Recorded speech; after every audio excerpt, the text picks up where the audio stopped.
तो जब भी तुम्हारा रिजल्ट आता है, तुम्हें लगता है कि तुम्हारा रिजल्ट तुम्हारे बस एक बार पढ़ने से आ जाता है, या फिर उस रिजल्ट को लाने के लिए तुम लोगों को बहुत मेहनत करनी पड़ती है।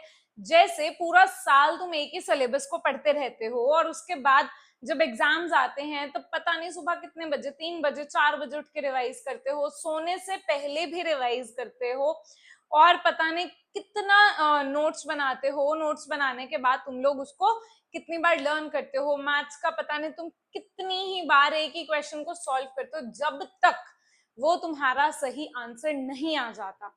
तो ऐसे ही बच्चे, जब भी हमें कुछ अचीव करना होता है तो वो बहुत आसान नहीं होता। कुछ भी अचीव करने के लिए उसके पीछे इतनी मेहनत लगती है that you can't even imagine. ठीक है, क्यों? क्योंकि जो अचीव करता है उसे पता है कि उसने क्या क्या किया है, क्या क्या स्ट्रगल की है उसको अचीव करने के लिए। बाकी लोग तो सिर्फ ये देखते हैं कि उसने ये अचीव कर लिया। ऐसे ही हमारे पास थे कुछ लीडर्स जिनको हम कुछ को मॉडरेट्स बोलते हैं, कुछ नेशनलिस्ट थे। इन लोगों ने बहुत मेहनत की, जी तोड़ मेहनत की, ताकि आज हम लोग एक इंडिपेंडेंट इंडिया में जी सके। तो जी हाँ बच्चे, आज हम लोग पढ़ने वाले हैं इन्हीं मॉडरेट्स और नेशनलिस्ट के बारे में, जिन लोगों की आइडियोलॉजीज बेशक अलग थी, लेकिन इनका एक ही मोटिव था, और वो मोटिव था इंडिया को इंडिपेंडेंट कराना। हमें एक इंडिपेंडेंट देश कैसा होता है उसका लुक देना। तो आज हम लोग पढ़ने वाले हैं कि कैसे 1857 का जो रिवोल्ट होता है, उस रिवोल्ट के बाद ब्रिटिशर्स को धक्का लगा कि भैया इंडियंस चुप बैठने वाले नहीं है। और जलियांवाला बाग मैसेकर के पहले पहले, ठीक है, 1919 तक क्या क्या स्ट्रगल्स हुई, क्या क्या कुछ होता है इंडिया में कि हमें जो आज इंडिपेंडेंस मिली उसके आसार बनने शुरू हो जाते हैं, इंडिपेंडेंस मिलने का एक आइडिया बनना शुरू हो जाता है। ठीक है, so let's start with our topic moderates and nationalist. तो आज के टॉपिक में हम लोग पढ़ने वाले हैं टोटली मॉडरेट्स के बारे में। ठीक है, तो सबसे पहले देखते हैं रिवोल्ट ऑफ 1857 आखिर क्यों होता है। ठीक है, क्या इस रिवोल्ट का रीजन था, कौन कौन इसमें पार्टिसिपेट करते हैं, सब देखते हैं। तो देखो रीजन क्या होता है बच्चे, accumulated discontent of the people towards the rule of east India company. अब तुम लोगों ने देखा सेकंड चैप्टर में बहुत से रीजंस थे जिसके कारण लोगों में नेशनल अवेकनिंग आई कि भैया ब्रिटिशर्स हमें एक्सप्लॉइट कर रहे हैं, इनको तो देश से भगाने की जरूरत है। ठीक है, अब ये जितने भी रीजंस थे उनमें से एक रीजन था 1857 का रिवोल्ट, कि यहाँ पर आके लोगों में जागरूकता आती है कि भैया भगाओ इनको। अब 1857 का रिवोल्ट आखिर होता क्यों है? क्योंकि बहुत ज्यादा डिसकंटेंट था, हम लोग बहुत निराश हो चुके थे ईस्ट इंडिया कंपनी के रूल से। ठीक है, और उनका जो हेट्रेड था लोगों का टुवर्ड्स द फॉरेन रूल वो बहुत ज्यादा बढ़ चुका था। मतलब अब लोग चाहते थे कि कुछ भी हो जाए, हमें इंडिया में ब्रिटिशर्स को या फॉरेनर्स को टिकने नहीं देना है, बिकॉज ये हमारे ही देश में आके हमें ही एक्सप्लॉइट कर रहे हैं। तो इसीलिए ब्रिटिशर्स को यहां से भगाने के लिए किसने पार्टिसिपेट किया? हमारे सोल्जर्स हो गए, हमारे रूलर्स हो गए। रूलर्स, वो रूलर्स जिनको उनका रूल ही नहीं करने दिया जा रहा था because of the exploitative policies of the Britishers. नवाब हो गए, chieftains, farmers and all the people जो जो भी इस रूल में रह रहे थे, जिनको लगा कि यार ब्रिटिशर्स को इंडिया से भगाना बहुत जरूरी है।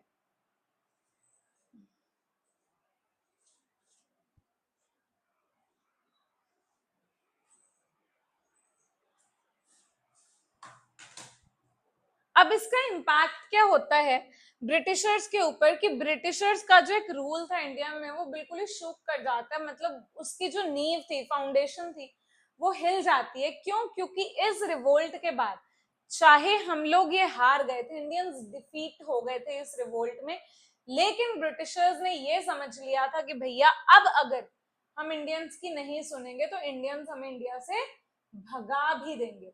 अब आखिरकार हम इंडियंस क्यों हारे? क्योंकि बच्चे हम लोग म्यूचुअली डिवाइडेड थे।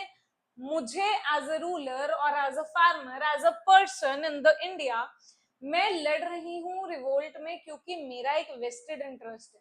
मैं दुनिया, अपने देश को आजाद करने के लिए नहीं लड़ रही, मैं अपनी रीजन से लड़ रही हूँ।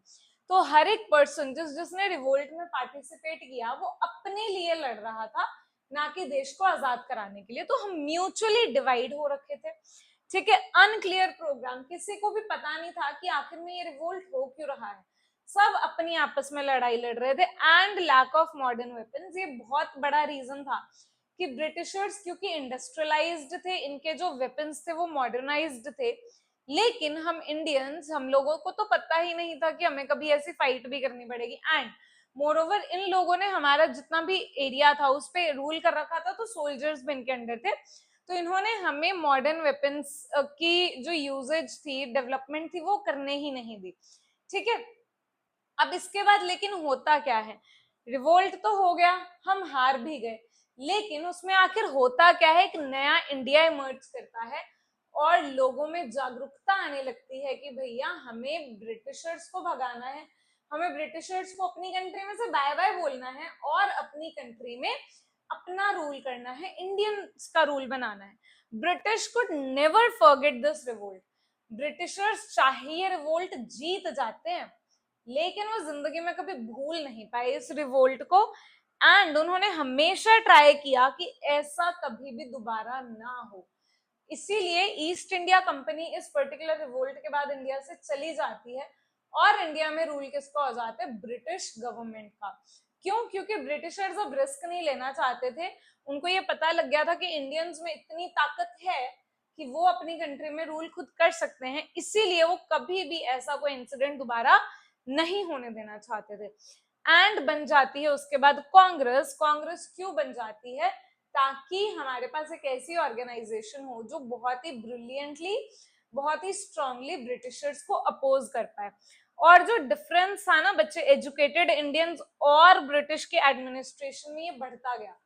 पहले क्या था कि जितने भी एजुकेटेड लोग थे वो सिर्फ ब्रिटिश एडमिनिस्ट्रेशन में थे, और इंडियंस कम एजुकेटेड थे और कम ही इस एडमिनिस्ट्रेशन का पार्ट थे। लेकिन जैसे जैसे ये बढ़ता गया डिफरेंस, मतलब इंडियंस एजुकेट भी होते गए और एजुकेटेड इंडियंस ब्रिटिश एडमिनिस्ट्रेशन का हिस्सा भी नहीं है, जैसे जैसे ये बढ़ता गया वैसे वैसे जो ब्रिटिशर्स थे उनके अंदर एक ट्रबल स्टार्ट होती गई, उनके जो पॉलिसीज थी उसके अगेंस्ट एक क्रिटिक्स जन्म लेते गए, और ब्रिटिशर्स बहुत ज्यादा परेशान हो गए कि भैया अब तो इंडियंस एजुकेट हो गए हैं, अब इंडियंस को समझ में आती है हमने क्या पॉलिसी अपने बेनिफिट के लिए बनाई है और कैसे हमारे इन पॉलिसी से जो इंडियंस हैं वो एक्सप्लॉयट हो रहे हैं। तो ब्रिटिशर्स को ये बात समझ आने लगी और ये कंफर्म हो गया कि भैया अब जो पॉलिटिकल एक्टिविटीज है वो बहुत बढ़ने वाली हैं, क्योंकि अब इंडियंस चुप नहीं बैठेंगे। रिवोल्ट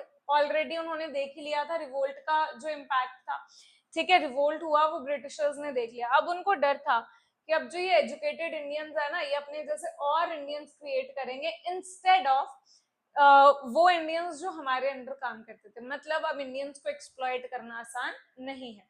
अब देखते हैं आखिर ये मॉडरेट्स हैं कौन।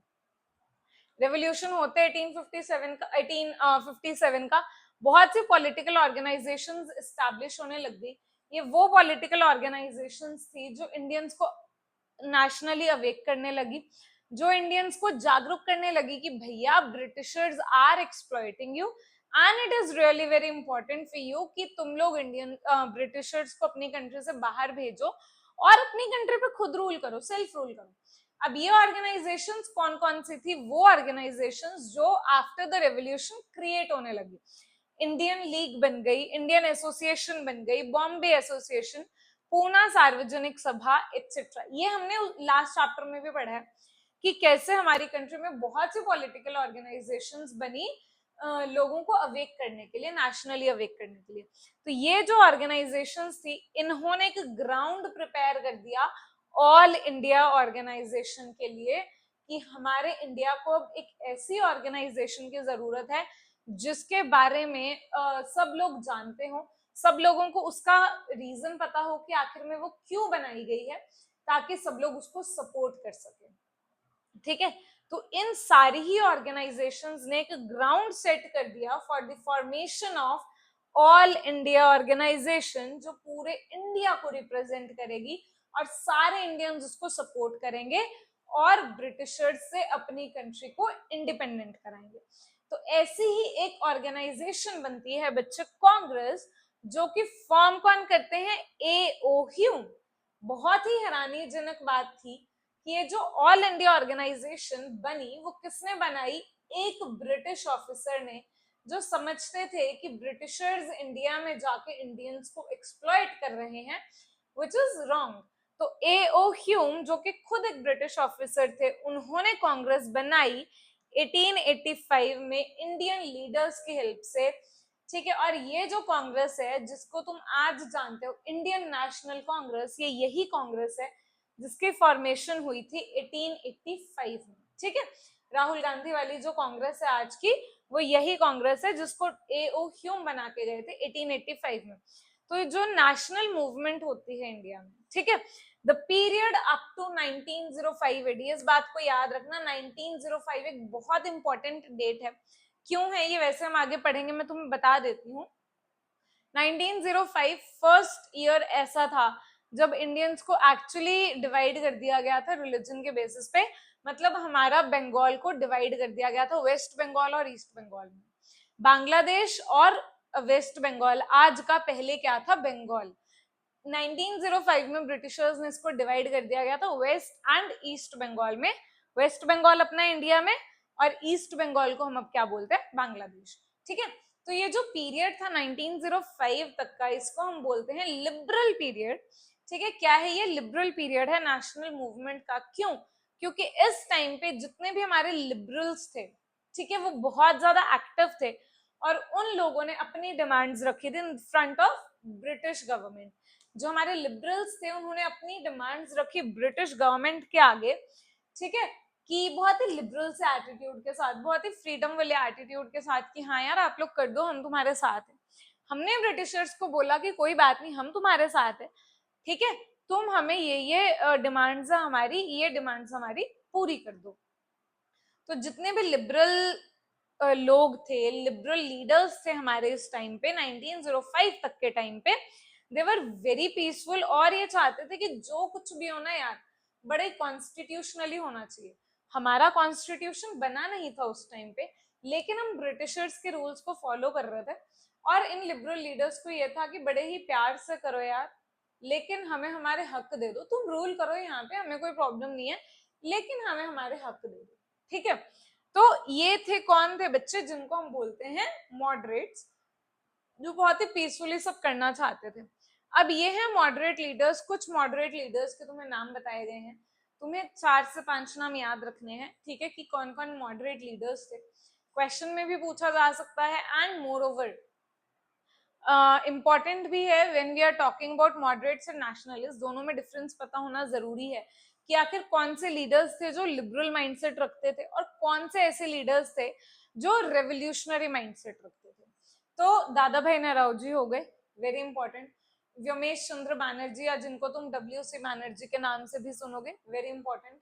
बदरुद्दीन तैयब जी, गोपाल कृष्ण गोखले, महादेव गोविंद रनाडे, इनको तुम रनाडे के नाम से भी सुनोगे, ठीक है। सुरेंद्रनाथ बैनर्जी, फिरोज शाह मेहता, रमेश चंद्र दत्त, सुब्रमण्यन अय्यर एंड शिशिर कुमार घोष, ये कुछ मॉडरेट लीडर्स हैं तुम्हारे, जिन्होंने इंडिया को इंडिपेंडेंट कराने की एक सोच तो रखी, लेकिन इन्होंने रास्ता चुना पीस का।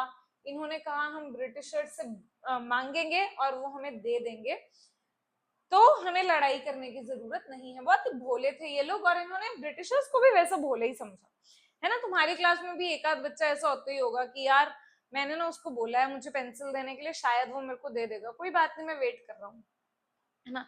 तो ये जितने भी लीडर्स थे ये फेवर में थे कि भैया हमें ब्रिटिश गवर्नमेंट के साथ, ब्रिटिशर्स के साथ एक रिलेशनशिप बना के रखना है, ठीक है। रिलेशंस मेंटेन करने में ये लोग बहुत बिलीव करते थे। तो ये चाहते थे कि हम ब्रिटिशर्स से लड़ाई ना करें, बल्कि बहुत ही पीसफुली हम उनसे अपने हक ले लें। अब गलती देखो इनकी भी नहीं थी, ये थे बहुत ही इनोसेंट लोग, ठीक है, जो शायद ब्रिटिशर्स को भी इनोसेंट मान बैठे और ब्रिटिशर्स इनोसेंट नहीं थे। वो तो इंडिया में आए ही रूल करने थे। अगर वो इतने इनोसेंट होते तो इंडिया आने की जरूरत क्या थी, भैया अपनी कंट्री में रूल करो तुम, है ना।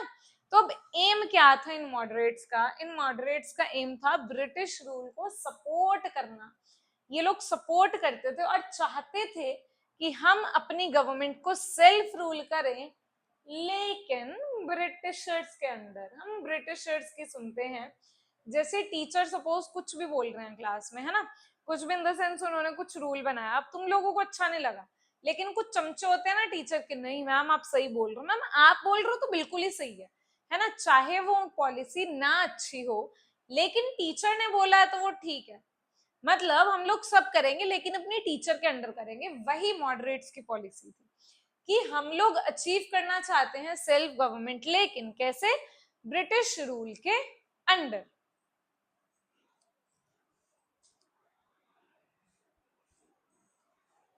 तो अब इन्होंने ना कुछ डिमांड्स उठाई। अब ये डिमांड्स क्या थी? इन्होंने बोला कि ठीक है आप लोग रूल करो, लेकिन आप हमें लेजिस्लेटिव काउंसिल में मेंबर्स बढ़ा दो। ठीक है, लेजिस्लेटिव काउंसिल में जितने आपने हमें इंडियंस को मेंबर्स बनाया है, आप वो नंबर इंक्रीज कर दो, ज्यादा इंडियंस को अपने काउंसिल में मेंबर्स बनाओ, और हमारी जितनी भी राइट्स हैं वो हमें वापस दे दो, हमें हमारे हक दे दो, और उनको थोड़ा स्ट्रेंथन भी कर दो। ठीक है, हमारी पोजीशन स्ट्रेंथन कर दो, हमारे हक को थोड़ा बढ़ा दो। मेंबर्स हैं जो भी काउंसिल के, वो लोग इलेक्ट करेंगे, आप लोग नहीं इलेक्ट करोगे। मतलब एक तो हमारा नंबर बढ़ा दो, फिर जो भी वोटिंग प्रोसेस रहेगा उसको फॉलो करो, इलेक्शंस के प्रोसेस को फॉलो करो, ना कि आप लोग अपनी मर्जी से चूज करो। ठीक है, और ये भी चाहते थे कि जो इंडियंस है उनको हायर एडमिनिस्ट्रेटिव सर्विसेज में अपॉइंट करो। अब देखो, तुमने पढ़ा था कि लॉर्ड लिटन ने आके क्या किया था, उन्होंने आके जो इंडियन सिविल सर्विसेज का एग्जाम था, आईसीएस का एग्जाम है ना, उसके लिए एज कम कर दी, 19 इयर्स कर दी। क्यों कर दी? क्योंकि वो चाहते थे कि इंडियंस हैं जो हायर पोस्ट पे ना जा सके। लेकिन हमारे मॉडरेट्स इतने इनोसेंट से थे, साउ बोलते हैं ना जिसको, ये चाहते थे कि हम हायर एडमिनिस्ट्रेटिव सर्विसेज में जाएं, लेकिन ब्रिटिशर्स के रूल के अंडर ही चले जाएंगे। मतलब इनको इतनी उम्मीद थी ना ब्रिटिशर्स से कि ब्रिटिशर्स भैया हमें सपोर्ट करेंगे ही करेंगे, ठीक है, हमें हेल्प करेंगे। तो मेन डिमांड्स क्या थी? कुछ डिमांड्स हमने पढ़ी, तो मेजरली अब हम डिमांड्स यहाँ पे पढ़ते हैं। एक, हम चाहते थे कि जो हमारे लेजिस्लेटिव काउंसिल में नंबर है, हमारे मेंबर्स हैं लेजिस्लेटिव काउंसिल में, उनको बढ़ा दो, है ना। अब अगर तुम उनको लेजिस्लेटिव काउंसिल में बढ़ा ही रहे हो तो हम इंडियंस को अपॉइंट भी कर दो भैया एडमिनिस्ट्रेटिव सर्विसेज में। ठीक है, मतलब हमें हायर पोस्ट दे दो, more Indians should be appointed to the higher post. ठीक है, 3 पॉइंट तुम्हें याद हो जाने चाहिए बच्चे। जैसे जैसे मैं तुम्हें रिलेट करके पढ़ा रही हूँ ना, मैं तुम्हें नंबर वाइज नहीं पढ़ाऊंगी, मैं तुम्हें रिलेट करके पढ़ाऊंगी, तो इसको याद करते जाओ साथ साथ में। सबसे पहले हमने बोला लेजिस्लेटिव काउंसिल में हमारा नंबर बढ़ा दो। अब नंबर बढ़ा ही रहे हो तो थोड़ा लालच आ गया हमें, भैया हमें एडमिनिस्ट्रेटिव पोस्ट में भी अपॉइंट कर लो। एडमिनिस्ट्रेटिव पोस्ट में अपॉइंट कर रहे हो तो ठीक है ना, सारी जितनी भी हायर पोस्ट उनमें भी अपॉइंटमेंट दे दो, क्या प्रॉब्लम है अपॉइंटमेंट देने में? एजुकेटेड नहीं है हम तो ठीक है, जनरल और टेक्निकल एजुकेशन भी बढ़ा दो। हम लोगों को अगर तुम ये एजुकेशन दे दोगे तो हम भी एजुकेटेड बन जाएंगे और तुम अपने हायर पोस्ट में हमें अपॉइंट कर लो। अच्छा, तुम्हारा खर्चा ज्यादा हो रहा है, अगर तुम हमें टेक्निकल एजुकेशन प्रोवाइड कर रहे हो, तुम्हारा खर्चा ज्यादा हो रहा है, कोई बात नहीं, जितना तुम आर्मी के ऊपर खर्चा कर रहे हो उसको कम कर लो ना यार। तुम अपनी फाइट्स के लिए आर्मी के ऊपर खर्चा करी जा रहे हो, उसको थोड़ा कम करके एजुकेशन पे खर्चा कर दो, ताकि हम लोग भी पढ़ लिख सके और हायर पोस्ट में अपॉइंट हो सके। ठीक है, आई होप तुम्हें ये जो 5 टॉपिक्स थे ये समझ में आ गए हैं, 5 डिमांड्स में याद भी हो गई हैं और समझ भी आ गई है। अब अगर हम लोग एजुकेटेड हो गए, अब पढ़ो यहां से, है ना, अब अगर हम लोग एजुकेटेड हो गए भैया, इंडियंस को तो अकल आ जाएगी। अब अगर इंडियंस एजुकेटेड हैं तो हम क्या बोलेंगे कि हमारे सबसे पहले फार्मर, फार्मर बहुत इंपॉर्टेंट है। तुम हरियाणा की बात करो, तुम पंजाब की बात करो, हमारे लिए हमारे फार्मर्स हमारे देवताओं के जैसे। तो तुम हमारे फार्मर्स के ऊपर जो टैक्स का बर्डन लगा रहे हो ना उसको कम करो। फार्मर्स के बाद तुमने जो हमारे सॉल्ट के ऊपर टैक्स लगाया उसको भी कम करो। ठीक है, तुम हमारे लोगों को एक्सप्लॉइट नहीं कर सकते हो टैक्स पे टैक्स लगा के। हमारे लोगों को टैक्स फ्री करो, सॉल्ट के ऊपर से टैक्स हटाओ और फार्मर के ऊपर बर्डन कम करो टैक्सेस का, और हमारे सब लोगों को क्या दो, हमारी प्रोटेक्शन दो सिविल राइट्स की। जितने भी हमारी राइट्स हमारे लिए इंपॉर्टेंट है, हमें प्रोटेक्ट करो, हमारी राइट्स को प्रोटेक्ट करो। और ये सब करने के बाद जो हमारी प्रेस के ऊपर तुमने रिस्ट्रिक्शंस लगाई हैं उसको भी खत्म करो, हमारी प्रेस को इंडिपेंडेंटली वर्क करने दो। अगर तुम लोग हमारी प्रेस को इंडिपेंडेंटली वर्क नहीं करने दोगे, हम कहाँ जाएंगे, जुडिशरी में जाएंगे। तो जुडिशरी को भी तुम सेपरेट करो एग्जीक्यूटिव से। ठीक है, समझ में आया ये सारे के सारे पॉइंट्स? बहुत ही तरीके से समझाया मैंने तुम्हें, सब रिलेट कर दिया, तुम्हें एज इट इज याद हो जाना चाहिए। स्टार्ट कहां से करा हमने, लेजिस्लेटिव काउंसिल में हमारे मेंबर्स का नंबर बढ़ाओ, उसके साथ साथ अब तुम नंबर बढ़ा ही रहे हो तो एडमिनिस्ट्रेटिव सर्विस में भी हमें दे दो ना यार अपॉइंटमेंट। अब तुमने वहां अपॉइंटमेंट दे ही दिया यार, हायर पोस्ट पे भी अपॉइंट कर लो अब इंडियंस को, है ना। अब हायर पोस्ट पे अपॉइंट करने में प्रॉब्लम क्या है, एजुकेटेड नहीं है, दे दो ना हमें एजुकेशन, हम जनरल और टेक्निकल हर तरीके की एजुकेशन लेने के लिए तैयार है। क्या हुआ, पैसे नहीं है तो अपना जो आर्मी के ऊपर खर्चा कर रहे हो उसको कम कर दो। अब हम लोग एजुकेटेड हो ही गए हैं तो उसके बाद हम क्या करेंगे, सबसे पहले अपने फार्मर्स को, अपने लोगों को बचाएंगे। हमारे फार्मर्स के ऊपर जितना भी तुमने टैक्स का बर्डन लगाया उसको कम करो, और हमारे ऊपर जो भी तुमने सॉल्ट का टैक्स लगाया, सॉल्ट के ऊपर टैक्स कौन लगाता है यार, सॉल्ट के टैक्स को भी रिड्यूस करो। अब ये सब करने से क्या होगा, हमारी जो सिविल राइट्स है वो प्रोटेक्ट होंगी। अब सिविल राइट्स प्रोटेक्ट कर रहे हो तो सबसे पहले हमारी प्रेस के ऊपर से रिस्ट्रिक्शंस जो तुमने इंपोज की हैं उनको हटाओ।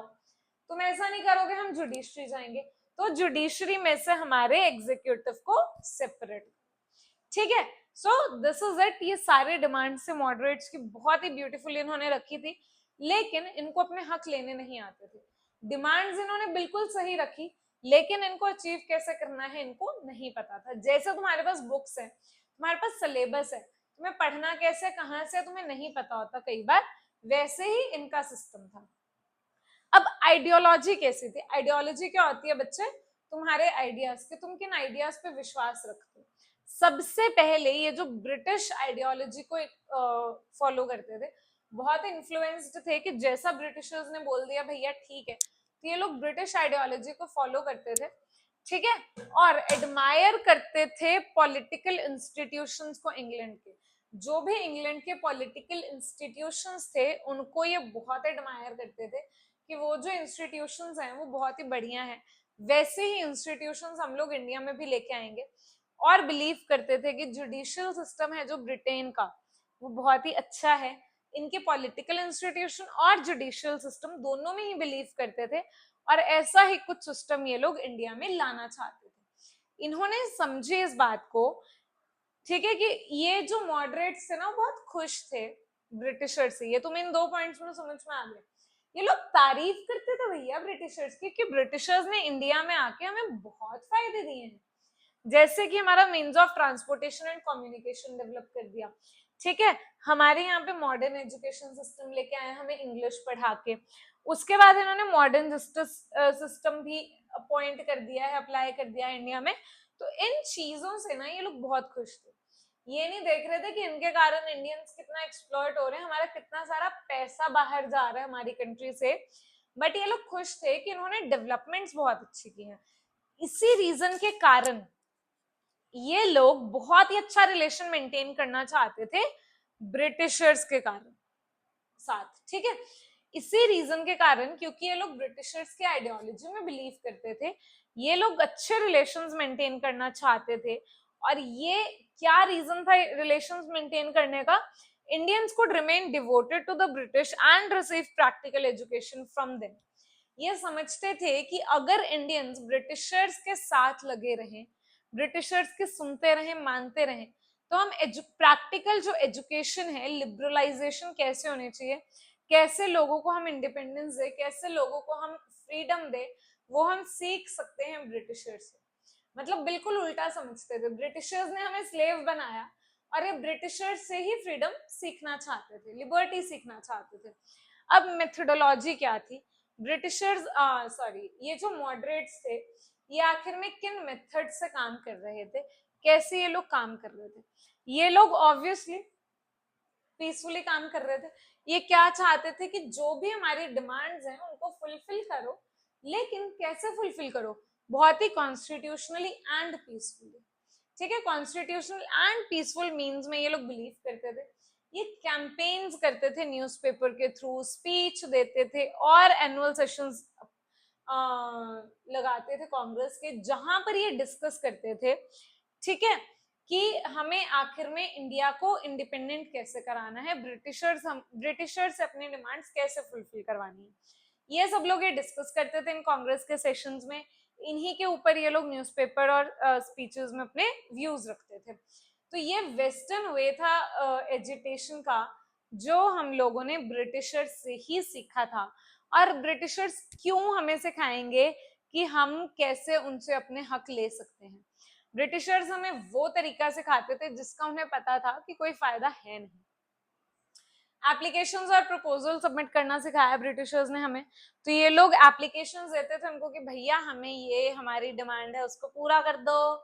ब्रिटिशर्स माने ना माने वो उनकी मर्जी थी, ये लोग सिर्फ अपनी एप्लीकेशंस और प्रपोजल्स रख देते थे उनके सामने।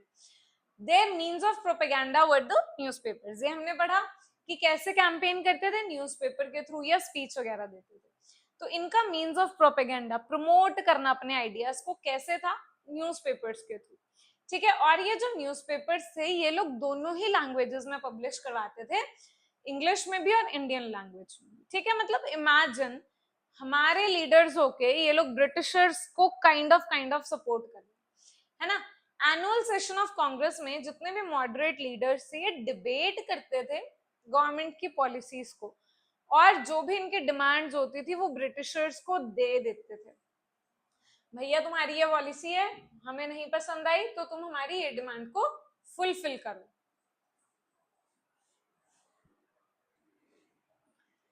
ठीक है,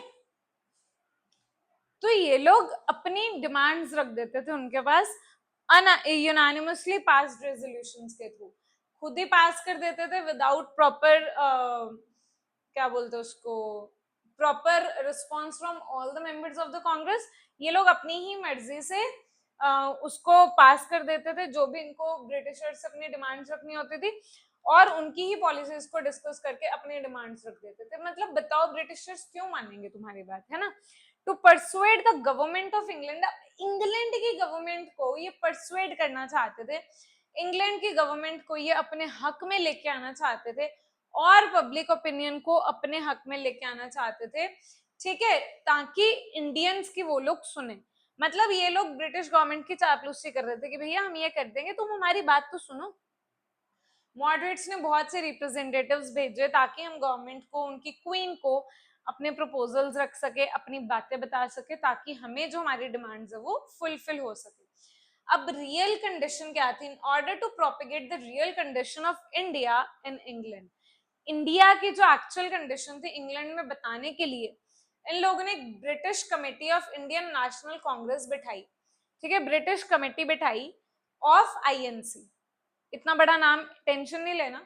इन्होंने एक ब्रिटिश कमेटी बिठाई ऑफ आईएनसी, इसको एस्टैब्लिश किया लंदन में 1889 में, ताकि हम लोग अपनी कंडीशन को इंग्लैंड में बता सके। 1890 में ये जो ऑर्गेनाइजेशन थी इसने एक नया न्यूज़पेपर स्टार्ट किया जिसका नाम रखा इंडिया, ताकि ये लोग अपनी सारी के सारी जितने भी डिमांड्स है, जितने भी इनके आइडियाज है, वो लोगों तक पहुंचा सके। ठीक है, अब अचीवमेंट्स की अगर हम बात करें मॉडरेट्स की क्या थी, बच्चे मॉडरेट्स जैसे भी थे, लेकिन उसका मतलब ये नहीं है कि इनकी अचीवमेंट्स नहीं थे, इन्होंने भी अचीव किया था। अर्ली नेशनल मूवमेंट थी ना जो इंडिया में, कहीं ना कहीं इन्होंने ही शुरू की थी, और उनमें इनकी भी अचीवमेंट्स रही हैं, चाहे ये लोग ब्रिटिशर्स को सपोर्ट करते थे, लेकिन ऐसा नहीं है कि इनका जो टाइम था वो बिल्कुल वेस्ट था। ठीक है, मोस्ट इंपॉर्टेंट अचीवमेंट इनकी क्या थी, ये लोग इंडिया में नेशनल अवेकनिंग लेके आ पाए।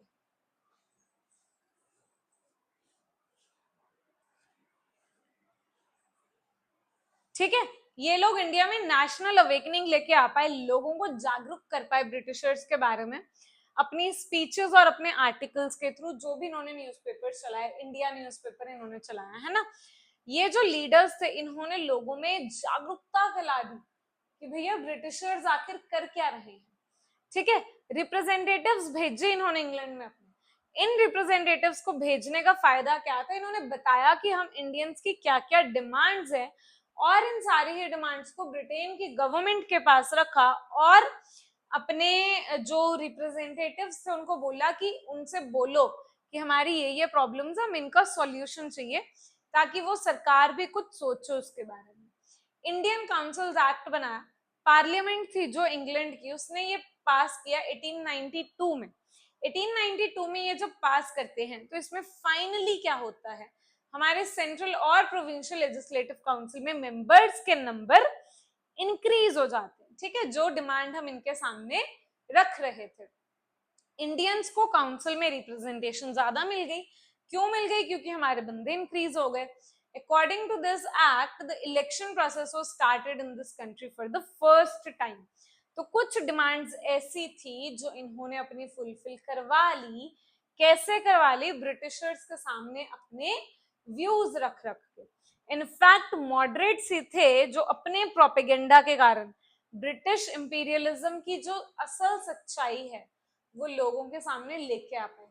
बहुत ही प्यार से इन्होंने लोगों को समझाया और ये लोगों को बता पाए कि आखिर में ब्रिटिश हमें अपनी कॉलोनी बनाकर कैसे एक्सप्लॉइट कर रहा है और क्या क्या हमें करना चाहिए ताकि हम ब्रिटिशर से खुद को इंडिपेंडेंट करवा सके।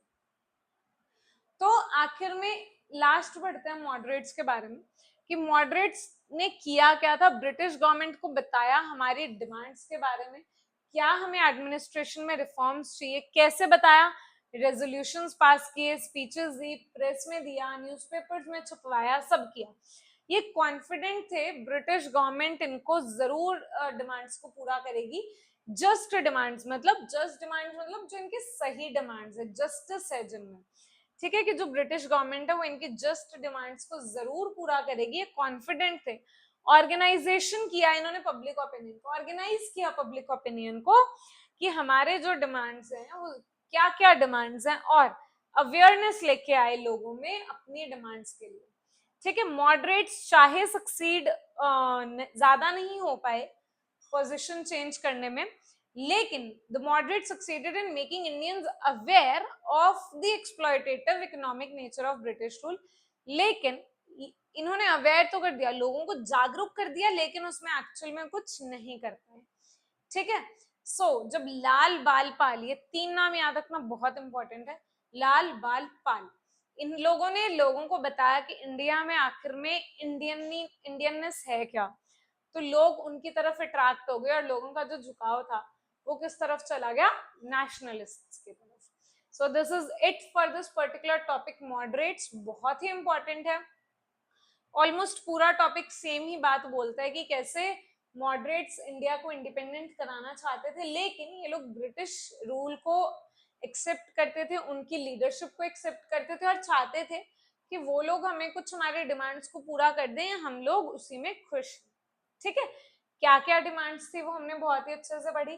कैसे इन लोगों ने लोगों को जागरूक किया वो बहुत इंपॉर्टेंट है। क्यों? क्योंकि मॉडरेट्स की अगर हम बात करें, इनको भी क्रेडिट जाता है इंडिया को इंडिपेंडेंस दिलाने का थ्रू देयर मींस, जिसके थ्रू इन्होंने लोगों को जागरूक किया, और लोगों को जागरूक करना एक बहुत बड़ा और बहुत मुश्किल काम है।